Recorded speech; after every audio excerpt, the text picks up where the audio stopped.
Selamat datang di podcast TKP atau Tata Kelola Pemilu. Pada kesempatan kali ini kita akan membahas seputar dinamika maupun fenomena pengelolaan pemilu di Indonesia. Kebetulan, tema hari ini adalah peningkatan partisipasi pemilih pada Pilkada 2020 di daerah Kabupaten Bantul. Di tengah interaksi manusia yang dibatasi, terdapat satu kebutuhan politik yang perlu terrealisasi sebagai syarat negara demokrasi, yaitu pemilu.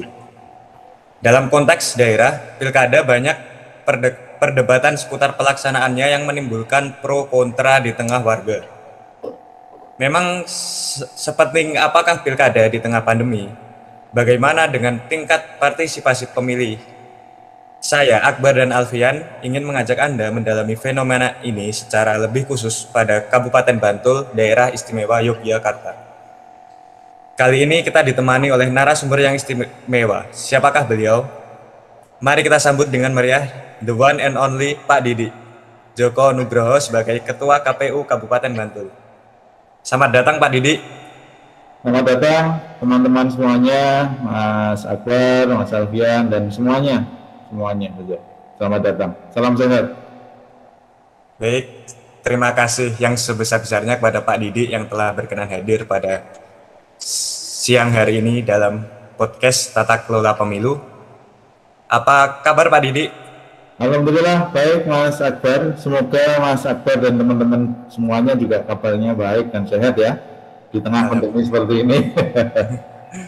Baik, semoga Pak Didi dan rekan-rekan KPU selalu dilimpahkan kesehatan dalam kondisi yang berat kali ini. Dan bagaimana kondisi di Bantul saat ini Pak Didi? Ya, di Bantul kalau secara umum kita masih seperti di beberapa kabupaten kota yang lain ya, kita zona merah Mas. Dan ini di KPU kita terapkan protokol kesehatan secara ketat mulai besok pagi karena kita menyesuaikan situasi. Mulai besok pagi kita WFO itu mulai 25-75. Jadi karena memang menyesuaikan dengan zona yang ada di Kabupaten Bantul. Gitu Mas Agar. Baik Pak, berarti peningkatan pandemi ini terjadi di banyak daerah termasuk Kabupaten Bantul ya Pak? Iya. Selamat siang Pak Didi dan teman-teman semuanya.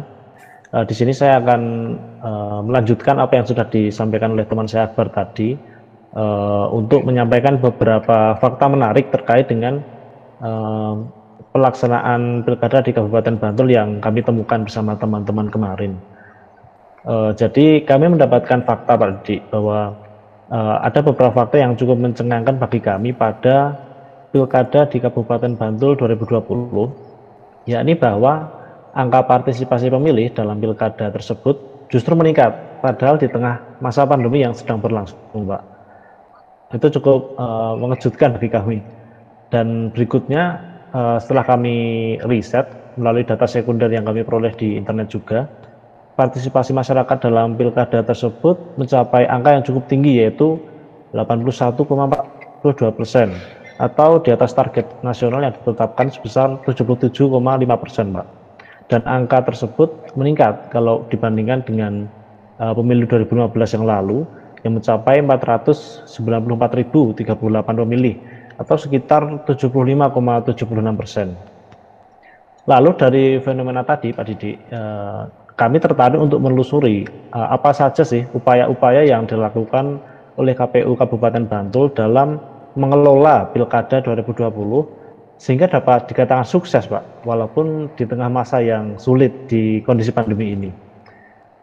Mungkin untuk berikutnya bisa masuk di sesi pertanyaan langsung yang akan dipandu oleh teman saya Akbar. Silakan Akbar.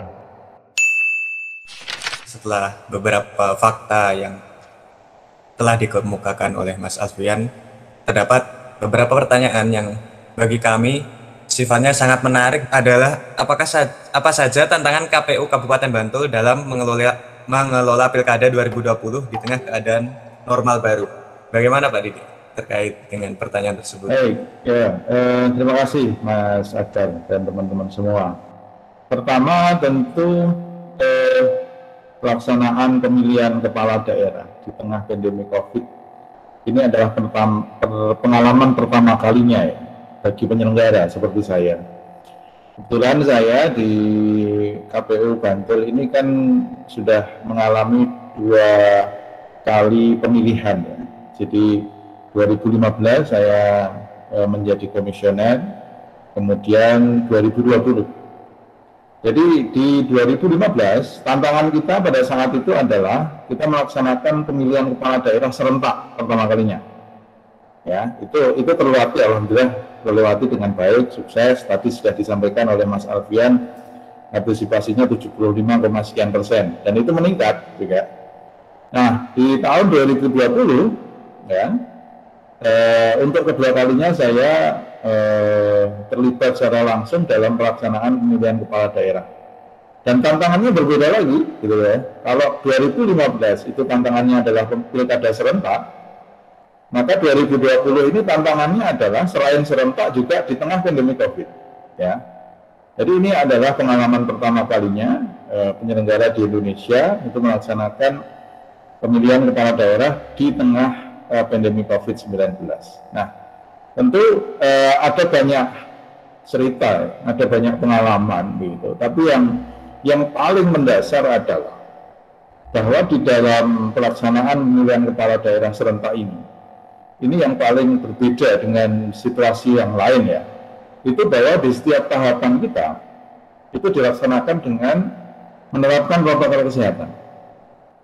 Kalau kita tahu bersama bahwa tahapan pilkada ini kan dimulai sejak bulan September ya. Jadi September 2019 sebenarnya tahapan pemilihan kepala daerah ini sudah dimulai ya. Tapi kan kemudian pada saat itu September 2019 kan belum ada COVID ya. Jadi COVID terkonfirmasi pertama di Indonesia itu kan 2 Maret 2020.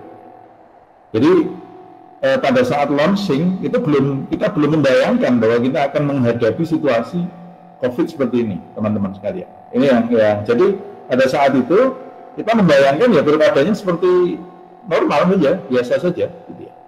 Nah, tapi di luar kuasa manusia ya, 2 Maret ada konfirmasi positif COVID di Indonesia pada saat itu. Kemudian KPU kemudian merespon positif pada saat itu, merespon secara aktif ya, dengan kemudian menunda sebagian tahapan ya. Karena kita tidak ingin membahayakan penyelenggara, tidak ingin membahayakan pemilih, tidak ingin membahayakan peserta pada saat itu. Dan alhamdulillah memang belum banyak tahapan pada saat itu dijalankan gitu. Nah, akhirnya kemudian saya kira juga teman-teman tahu pada saat itu ada tarik ulur ya.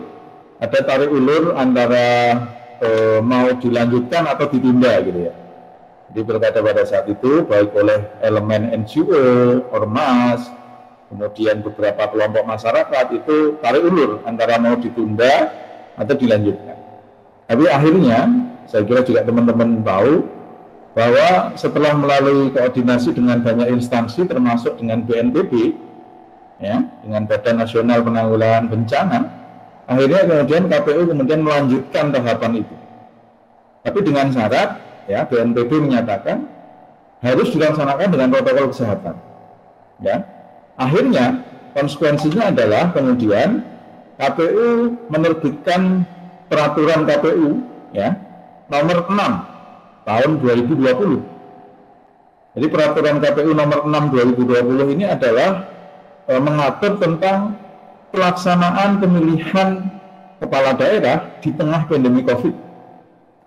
Ini aturan terbit pertama kali pasca penundaan. Dan akhirnya memang diputuskan pemilihan kepala daerah itu dilanjutkan. Hanya kemudian di peraturan KPU nomor 6 tahun 2020 itu ada dua asas tambahan penyelenggaraan pemilihan. Jadi kalau biasanya asas penyelenggaraan pemilihan itu hanya misalnya beberapa diantaranya mandiri, kemudian berkepastian hukum, ya, kemudian profesional, gitu ya. Itu ditambah 2. Apa itu? ditambah asasnya adalah pertama kesehatan, yang kedua ditambah keselamatan. Jadi dua asas ini yang kemudian ditambahkan dalam peraturan KPU nomor 6 tahun 2020. Yang konsekuensinya, teman-teman sekalian, konsekuensinya adalah kami penyelenggara ini harus menyelenggarakan tahapan dengan protokol kesehatan. Nah ini, jadi ini yang paling mendasar dulu ya teman-teman, Mas Akbar. Jadi yang paling mendasar itu, dan konsekuensinya memang luar biasa. Jadi setiap tahapan kita pada saat itu, tahapan yang pertama yang kita lakukan pasca penundaan itu adalah coklit. Ya. Coklit itu pencocokan dan penelitian, teman-teman. Jadi ada petugas kita, yang petugas kita itu door to door, ya, dari rumah ke rumah, mencatat dan mencocokkan data pemilih. Nah itu adalah kegiatan pertama kalinya kita kemudian melakukan kegiatan di tengah pandemi COVID. Nah alhamdulillah, ya bersyukur kita tidak ada klaster pada saat itu, karena banyak pihak khawatir, ya banyak pihak khawatir ini jangan-jangan nanti, apalagi coklit itu kan dari rumah ke rumah, ya nanti jadi klaster. Alhamdulillah di Bantul tidak terjadi itu. Dan itu di setiap tahapan ya teman-teman. Jadi mulai coklit, kemudian pendaftaran calon, kemudian kampanye, kemudian sosialisasi, kemudian pemungutan dan penghitungan suara, sampai dengan penetapan calon terpilih. Jadi semua tahapan itu dilaksanakan dengan protokol kesehatan. Ya. Saya kira itu dulu Mas Akbar. Jadi yang mendasar adalah setiap kegiatan, setiap tahapan itu dilaksanakan dengan protokol kesehatan. Ya, gitu. Baik, terima kasih Pak. Berarti dari penyampaian Pak Didi tadi dapat digarisbawahi bahwa penyelenggaraan pemilu di kala pandemi ini sangat menantang juga bagi KPU Bantul sebagai penyelenggara, karena di tengah pandemi ini banyak sekali hal-hal yang dikhawatirkan, seperti kenaikan klaster, terus fase-fase penyelenggaraan tadi seperti pencocokan dan penelitian dan sebagainya itu. Namun pada akhirnya hal-hal yang dikhawatirkan tersebut dapat diatasi dengan beberapa usaha juga dari KPU yang pada akhirnya tidak menimbulkan hal-hal seperti peningkatan angka penularan COVID, terus munculnya klaster dan sebagainya. Berikutnya pertanyaan kedua bagi Pak Didi yang mungkin bisa menambah semakin serunya diskusi pada siang hari ini terkait ini Pak, bagaimana upaya KPU Kabupaten Bantul dalam membangun kepercayaan publik terkait pelaksanaan pemungutan suara di tengah keadaan normal baru ini Pak. Kan mengingat tadi dengan banyaknya tantangan, dengan situasi di tengah-tengah masa krisis, tentu membangun kepercayaan publik tidak menjadi satu hal yang mudah Pak. Jadi di sini mungkin kami ingin mengetahui bagaimana cara KPU sendiri dalam membangun kepercayaan publik tersebut Pak. Mungkin bisa dijawab dulu Pak Didi. Terima kasih. Ya, baik, terima kasih Mas Alfian. Jadi pertanyaan pokoknya terkait dengan bagaimana membangun kepercayaan publik ya. Baik, teman-teman gini, jadi KPU ini kan gini, kesuksesan penyelenggaraan pemilihan itu kan bukan hanya tanggung jawab KPU. Ya, ini poin penting yang kemudian kita pegang ya. Jadi paling tidak ya ada dua unsur pokok ya di situ ya. Jadi selain penyelenggara, KPU ini kan penyelenggara ya. Kemudian selain penyelenggara ada pemilih ya. Ada pemilih yang kedua. Yang ketiga itu ada peserta. Ya, jadi tiga hal ini, ada penyelenggara, ada pemilih, ada peserta. Nah, di luar itu sebenarnya masih ada komponen lain nih.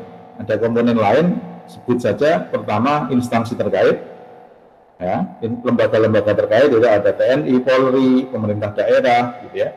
Kemudian media, ya. Tapi yang jelas teman-teman, dua ini yang nanti penting menurut kami ya. Pemetaan kami itu penting.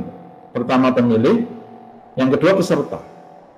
Nah, ini yang kemudian kita targetkan untuk pertama kalinya kita bangun tentang pemahaman yang utuh tentang pelaksanaan pemilihan kepala daerah di tengah pandemi COVID. Apa yang kita lakukan? Yang kita lakukan adalah memberikan sosialisasi, pemahaman, edukasi, gitu. Jadi itu yang kita lakukan kepada dua segmen ini, segmen pemilih dan yang kedua segmen peserta. Bagaimana dengan segmen pemilih, teman-teman? Kami melakukan kampanye secara masif ya, edukasi secara masif. Karena pada saat itu situasinya COVID ya, seperti sekarang ya, tapi saat itu kan masih baru-barunya ya pandemi ini, sehingga banyak masyarakat yang belum paham ya tentang COVID itu seperti apa dan bagaimana harus membangun upaya pencegahan. Ya kita menggandeng pada saat itu Satgas COVID tingkat kabupaten. Ya, jadi kita menggandeng Satgas COVID tingkat kabupaten untuk bersama-sama KPU memberikan edukasi tentang pelaksanaan tahapan pilkada di tengah pandemi COVID. Apa saja yang kemudian harus diterapkan. Prinsipnya kepada pemilih kita sampaikan bahwa memilih ya, bahwa pilkada di tengah pandemi COVID itu aman, gitu. Itu pesannya, pesan pokoknya itu. Ya, itu kepada pemilih. Ya, apa medianya? Medianya kita macam-macam, ya teman-teman. Jadi untuk segmentasi yang melek IT, kita buatkan poster-poster digital kayak gitu. Ya, kita sebarkan poster-poster digital, kemudian flyer-flyer digital. Ya. Untuk yang sifatnya masyarakat yang kurang begitu familiar dengan IT, ya kita bekerja sama dengan Kesbangpol. Kita bekerja sama dengan Kesbangpol, ya dengan berbasis kelurahan itu untuk memberikan edukasi politik, ya. Jadi kita basisnya kelurahan. Jadi kita mendatangi kelurahan-kelurahan kerjasama dengan Kesbangpol memberikan edukasi tentang bagaimana pelaksanaan tahapan pemilihan bupati dan wakil bupati di tengah pandemi COVID. Jadi itu terhadap pemilih. Nah, yang kedua terhadap peserta. Ya, teman-teman yang saya hormati, yang perlu diingat, calon itu kan yang mengajukan kan partai politik ya. Nah, siapa yang kita edukasi? Yang kita edukasi adalah pimpinan-pimpinan partai politik. Jadi pimpinan-pimpinan partai politik atau pengurus partai politik di tingkat kabupaten itu kita sosialisasikan tentang pelaksanaan tahapan di tengah pandemi COVID.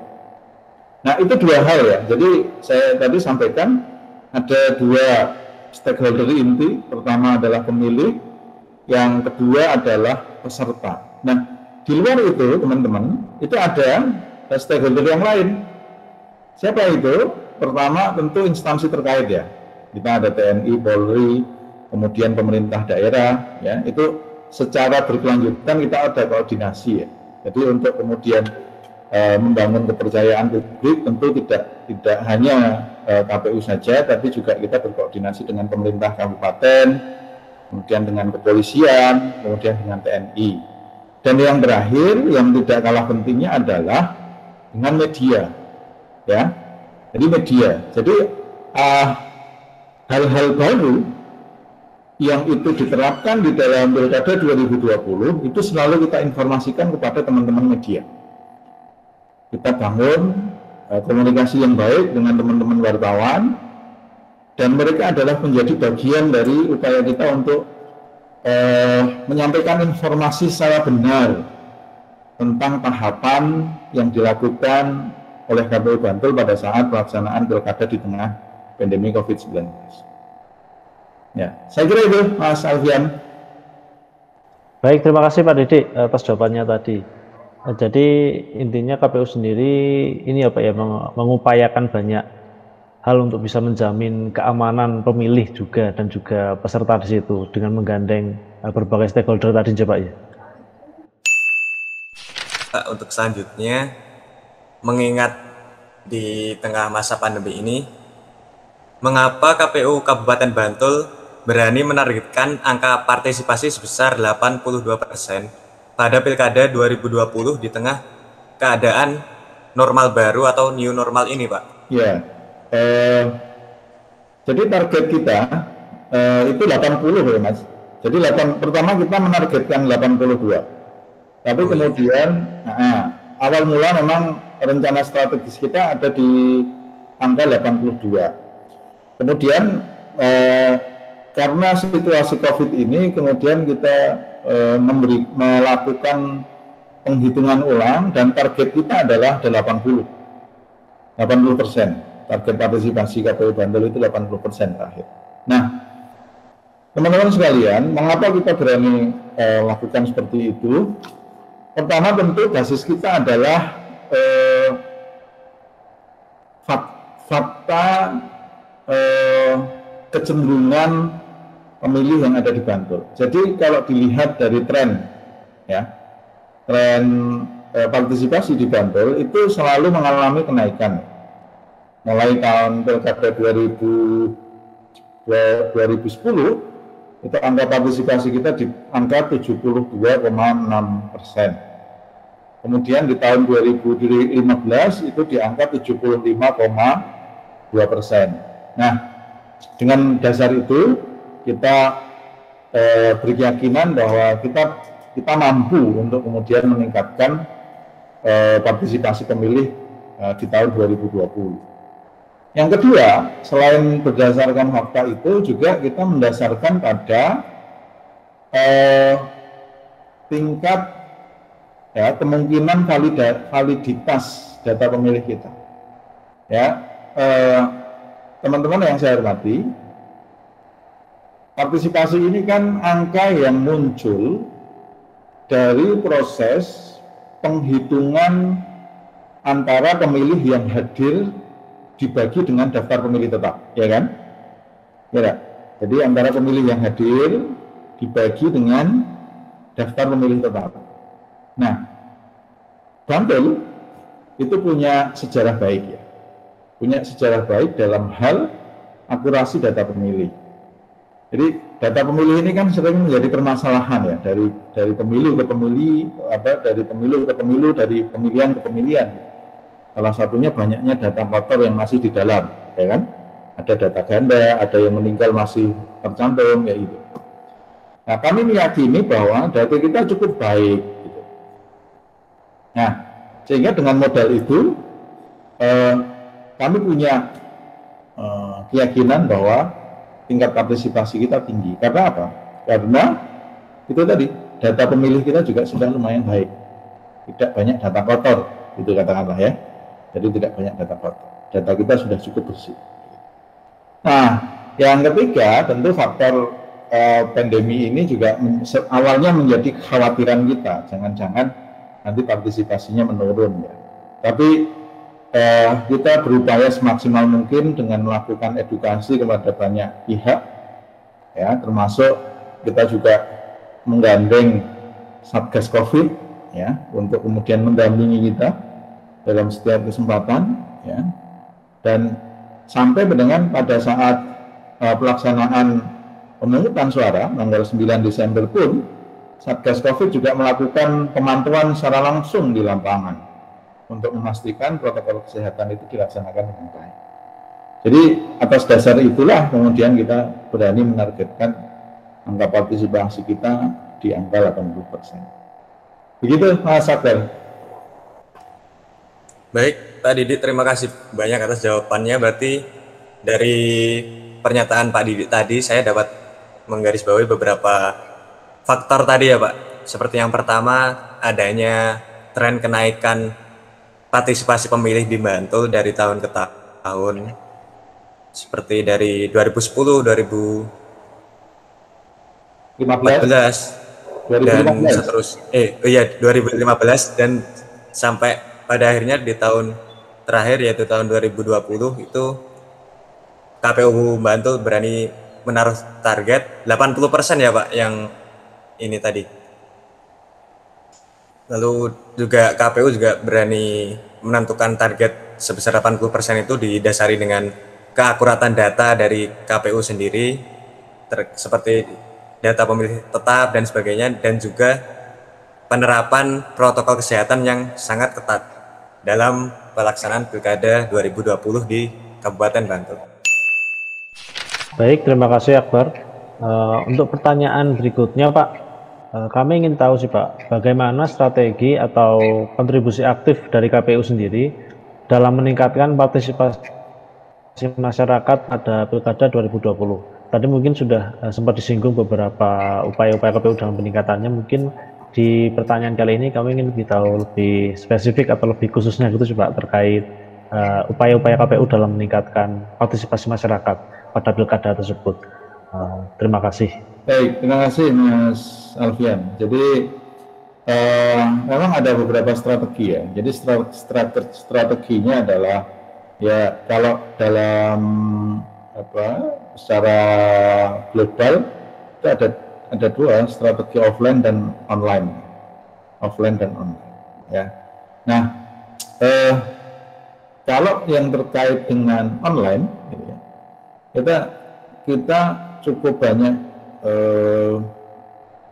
strategi ya untuk online. Misalnya yang konkret saja, kita meminta teman-teman badan ad hoc kita.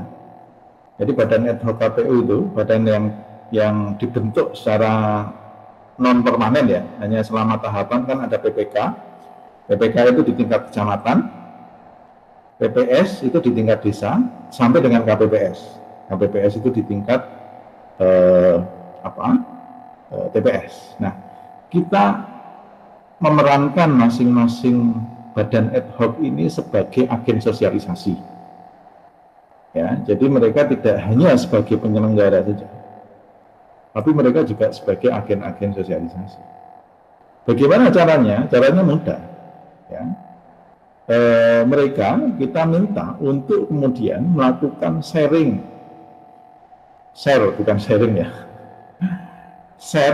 informasi sosialisasi yang disampaikan atau dibuat oleh KPU Bantul melalui media sosial yang mereka punya. Jadi kita mewajibkan, ya, bukan mewajibkan, tapi kita meminta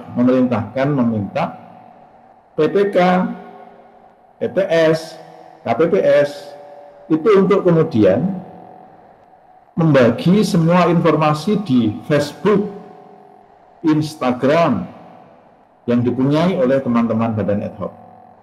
Termasuk mereka juga kita minta untuk kemudian membagikan setiap informasi itu ke grup WA mereka. Bayangkan ya, satu orang penyelenggara gitu ya. Ini kan berdasarkan survei kita ya. Satu orang PPS ya, itu biasanya punya grup luar biasa banyaknya kan di WA. Ada grup alumni SD kan. Ada grup alumni SMP gitu kan. Ada grup alumni SMA, ada grup alumni Visipol UGM misalnya kan. Belum lagi gitu ya. Grup pengajian gitu ya. Ada grup apa lagi. Nah, kita minta untuk kemudian teman-teman badan ad hoc ini melakukan proses secara bersama-sama serangan udara namanya ya. Serangan udara melalui informasi yang kita buat. Jadi kita buat flyer-flyer digital gitu ya, teman-teman sekalian. Itu kemudian kita sebarkan melalui badan ad hoc kita. Juga kita minta menyebarkan itu melalui Facebook dan Instagram yang mereka punya. Jadi merepost ya, kalau di Instagram ya mereka melakukan repost terhadap informasi yang di-share di Instagramnya KPU Bantul. Nah itu, yang berikutnya, yang hal lain di online itu ya, tentu kita memanfaatkan kegiatan-kegiatan yang ada di media audiovisual maupun media yang menggunakan audio. Ini misalnya talk show di radio itu ada kita. Kemudian di televisi itu ada ya. Kita kerjasama dengan pemerintah Kabupaten Bantul ya, Dinas Kominfo Jadi kita kerjasama dengan Dinas Komunikasi dan Informatika Kabupaten Bantul untuk sama-sama menyebarkan informasi tentang pilkada. Nah, itu yang sifatnya online. Nah, bagaimana yang offline? Ya, yang offline ini kita karena situasinya COVID ya, teman-teman. Karena situasinya COVID, maka kita yang offline ini hanya tidak terlalu banyak ya. Tidak terlalu banyak, kita hanya mengoptimalkan kerjasama kita dengan beberapa instansi ya.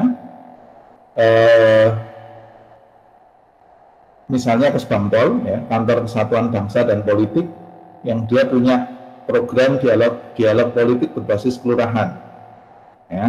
Jadi biasanya itu yang diundang adalah kelompok perempuan, tokoh-tokoh masyarakat ya. Jadi karena pandemi COVID maka satu kelurahan hanya 50 orang ya. Nah, tapi kita intensif ya, muter, tidak mengenal waktu teman-teman, malam hari gitu ya. Itu biasanya rata-rata malam hari karena yang kita undang adalah tokoh-tokoh masyarakat.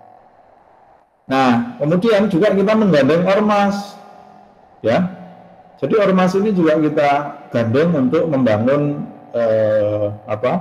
membangun kebersamaan untuk mensukseskan pilkada di Bantul. Jadi organisasi besar keagamaan di Bantul ini kita libatkan secara intensif, Muhammadiyah dan NU ya.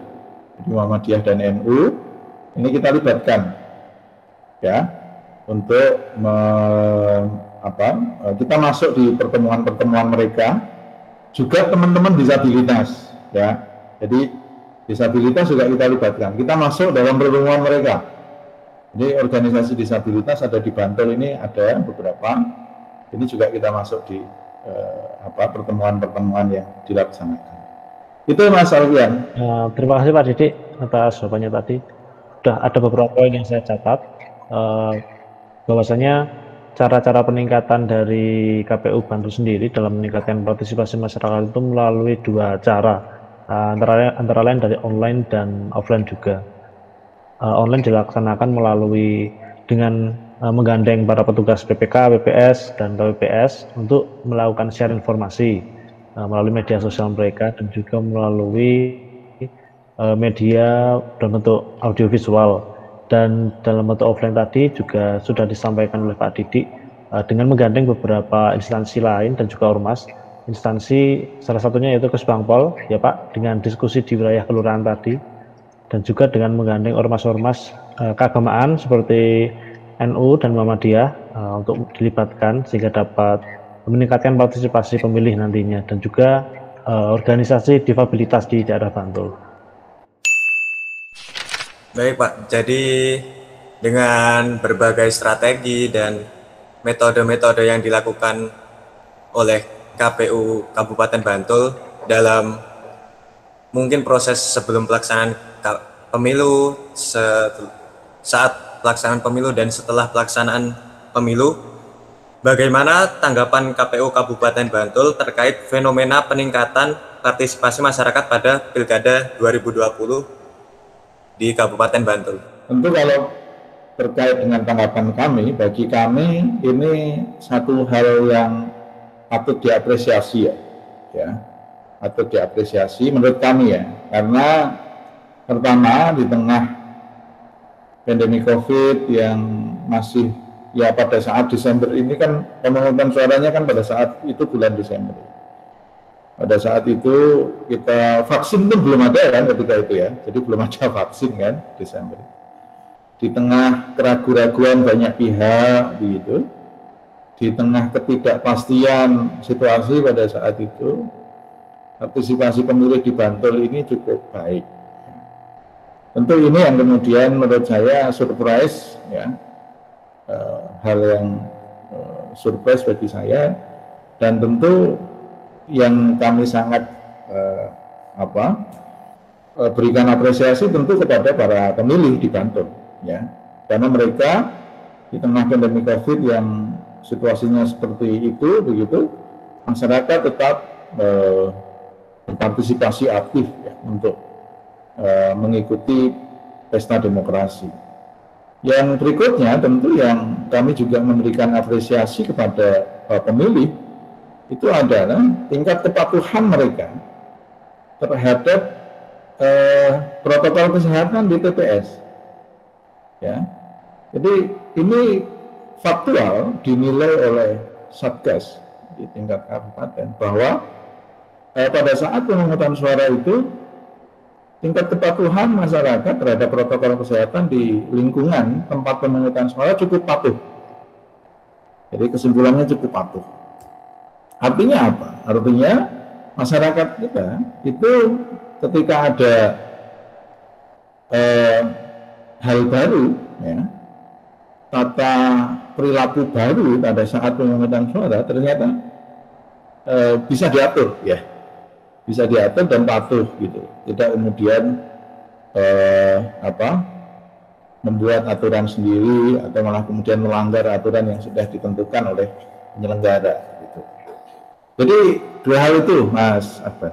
Jadi menurut saya ya bagian dari orang yang bagian yang kemudian memberikan apresiasi kepada para pemilih dan peserta, karena tidak hanya pemilih saja yang berkontribusi terhadap kesuksesan di wilayah Banten, tapi juga paslon, paslon peserta ini kan calon, ya, paslon ini juga punya peran besar karena mereka yang kemudian mengendalikan dan kemudian mengajak para konstituennya untuk tetap patuh terhadap aturannya KPU. Ya. Saya kira itu, Mas. Baik, Pak. Jadi selain strategi dan berbagai hal yang telah dirancang dan dilaksanakan oleh KPU, dari pasangan calon dan para pemilih sendiri itu juga seperti berkesinambungan gitu ya Pak, dalam menyukseskan pemilu kepala daerah di Kabupaten Bantul pada tahun 2020 itu. Iya, Mas, ya. Dan dari KPU sendiri sangat mengapresiasi hal tersebut ya Pak. Ya.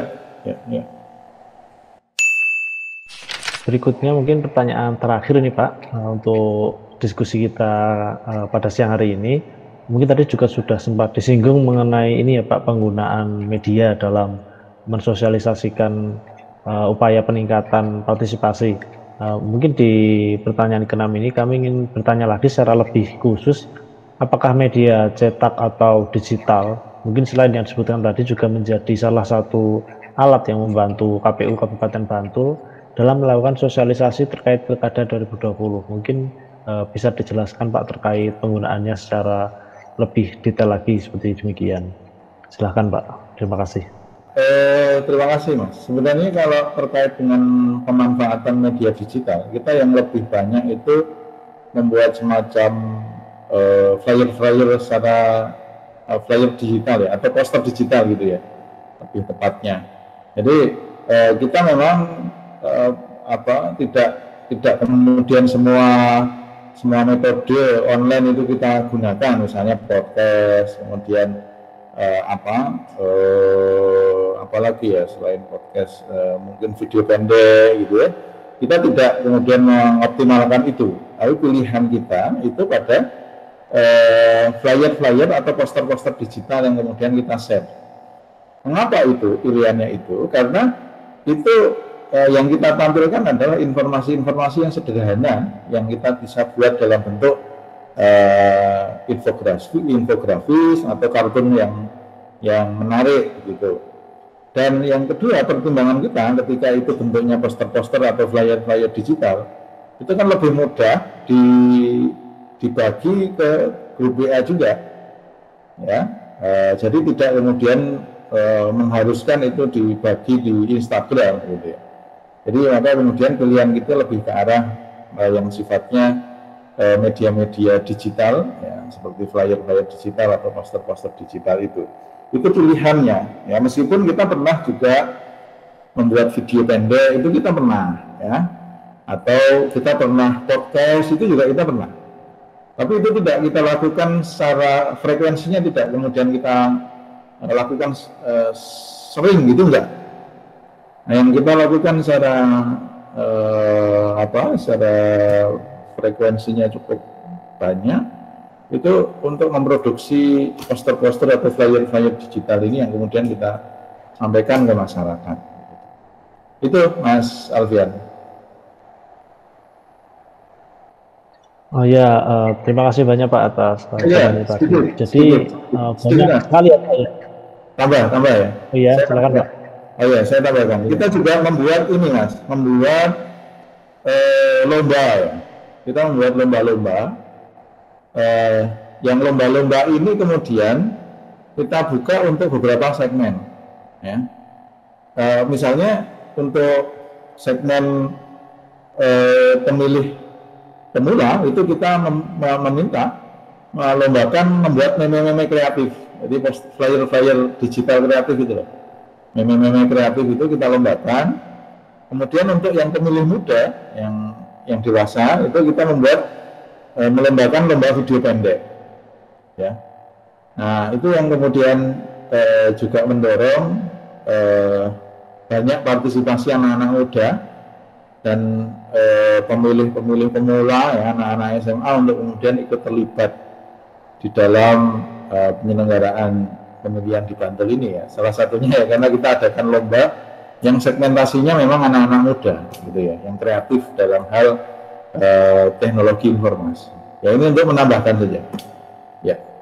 Oh ya Pak, itu menurut saya juga sangat menarik Pak, lomba-lomba tadi untuk membuat meme dan video tadi. Jadi mungkin dari kalangan anak muda juga lebih tertarik untuk berpartisipasi dalam pemilu. Mungkin tadi sudah banyak sekali upaya-upaya yang dilakukan oleh KPU Bantul dalam pemanfaatan media ya Pak, sangat banyak berbagai cara dilakukan, entah itu melalui podcast maupun media-media lainnya. Terima kasih Pak untuk jawabannya tadi. Mungkin berikutnya bisa dilanjutkan oleh Mas Akbar. Silakan Mas Akbar.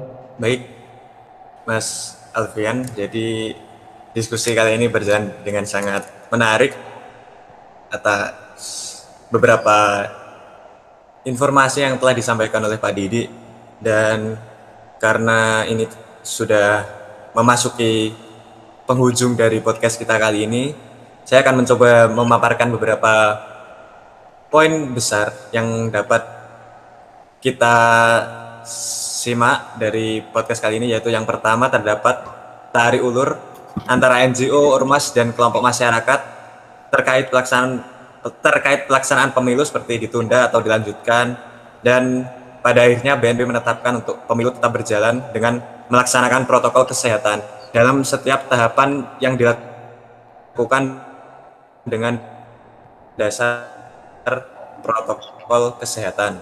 Lalu yang kedua yaitu untuk berfokus terhadap penyelenggara, peserta, serta media, dan beberapa stakeholder lainnya untuk melancarkan event terbesar bagi negara demokratis yang terkhususnya pada daerah Kabupaten Bantul. Dan yang ketiga, terdapat penggunaan strategi offline dan online dalam upaya melaksanakan atau menyukseskan Pilkada Kabupaten Bantul tahun 2020. Dan pemanfaatan media tersebut dapat dibilang maksimal karena sampai menjamah ke story WA tadi ya, sempat disampaikan oleh Pak Didi juga, yang jangkauannya jangkauannya sangat luas dan menyentuh masyarakat-masyarakat di grassroots atau akar rumput. Dan mungkin karena telah memasuki penghujung dari podcast kita kali ini, dari Pak Didi mungkin ada closing statement yang ingin disampaikan. Saya persilahkan Pak. Ya, tentu pada kesempatan podcast ini ya tentu bagian dari upaya kita bersama ya untuk kemudian melakukan proses-proses demokrasi di tengah pandemi COVID. Ya tentu pengalaman pemilihan 2020 ini adalah pengalaman berharga bagi rakyat Indonesia, begitu. Karena ini adalah pertama kalinya rakyat Indonesia, sebagian rakyat Indonesia kemudian melaksanakan pemilihan pandemi COVID tahun 2020. Tentu ini adalah pembelajaran yang cukup baik bagi penyelenggara, peserta maupun pemilih. Dan kita sangat berharap begitu, semoga proses-proses demokrasi ini bisa kemudian tetap dilaksanakan dan semakin baik ya, baik dari sisi kualitas prosesnya maupun dari sisi kualitas hasil. Kita sama-sama berharap bahwa proses demokrasi ini tidak hanya menyentuh pada demokrasi yang prosedural, tapi kita juga sudah pada demokrasi yang substansial di tengah pandemi COVID-19. Saya kira itu, Mas. Baik Pak Didi, terima kasih banyak. Saya mewakili kelompok kami yaitu Alfian, Agam, Zain, dan Wildan mengucapkan terima kasih yang sebanyak-banyaknya atas waktu dan sharing-sharingnya dari Pak Didi. Lalu tetap jaga kesehatan untuk kita semua dan pada akhirnya sampai jumpa di podcast TKP yang selanjutnya.